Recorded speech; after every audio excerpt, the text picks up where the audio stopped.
Hatsune Miku. When you hear that name, I bet you automatically know who she is without me even having to explain it. For those who don't know, let me help you. Hatsune Miku is a virtual pop star that was created on August 31st, 2007 in Japan. More specifically to a software called Vocaloid 2, utilizing the voice of a Japanese voice actress by the name of Saki Fujita. To summarize, Vocaloid's initial use was to add vocals into songs, but after a while, people loved the voices.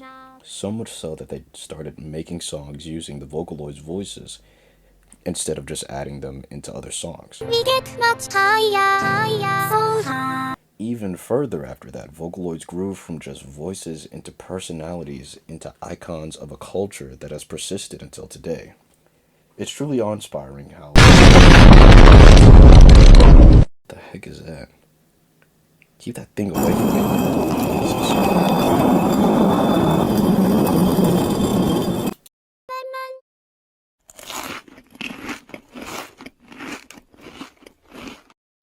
After her initial creation, she blew up and people loved her in Japan. She had concerts and such in Japan for a while before she was even near the US. It wasn't until 2011 her creators started promoting her in the US, but the love for her was all the same. Her first appearance was in 2009 on August 22nd. Her second concert appearance was in the same year on the 31st. If I stick to this concert thing this whole time, it'll be too long.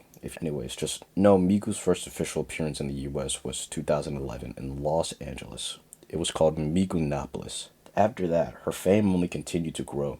She had even more concerts, mostly in Asia, but she made appearances in the US. She opened for a Lady Gaga concert in 2014, which is insane. Lady Gaga's awesome. I want to have a bad romance with her, if you know what I mean. Why is it here again? How does it keep getting here? Get it away.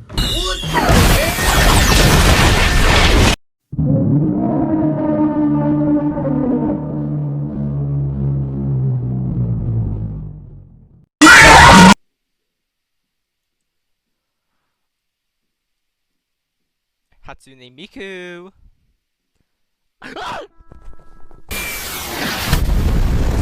Wait, it's all Miku?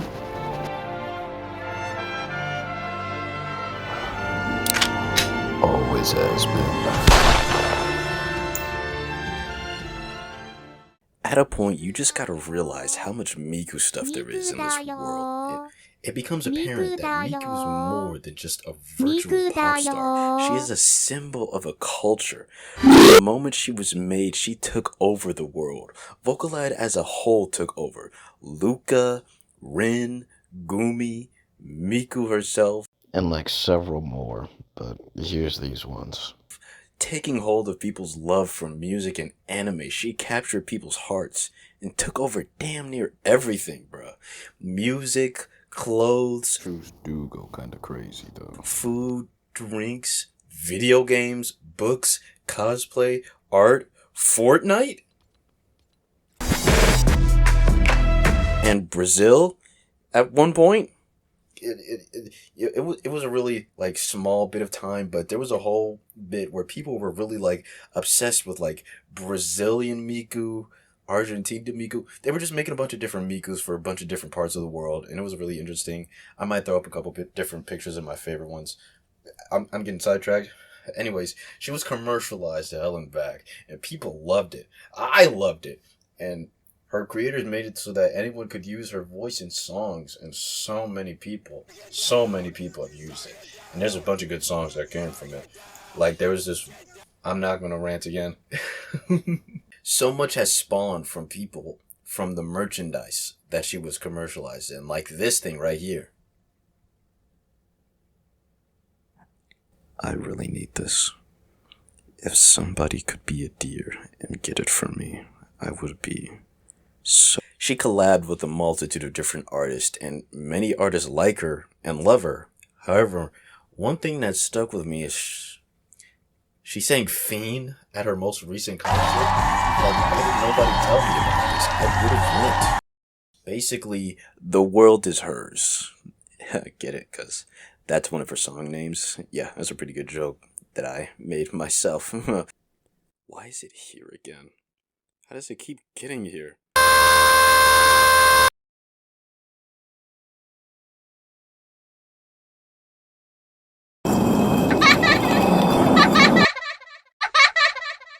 If you made it this far, just let me know. Just let me know. Alright, I can't ignore it anymore. Miku has spawned some horrid things, and as all things end up, if even one person finds physical attraction to something, there will be freaky stuff. And honestly, some of it is genuinely disturbing.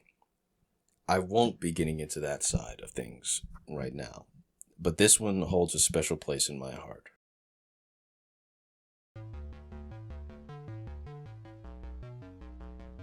Most people's initial introduction to Miku was her music, her merch, stuff like that. This was mine. I don't remember when, I don't remember why, but there's this channel called Control-Alt-Delete. He has posted a total of 16 videos, 15 of which are Vocaloid related.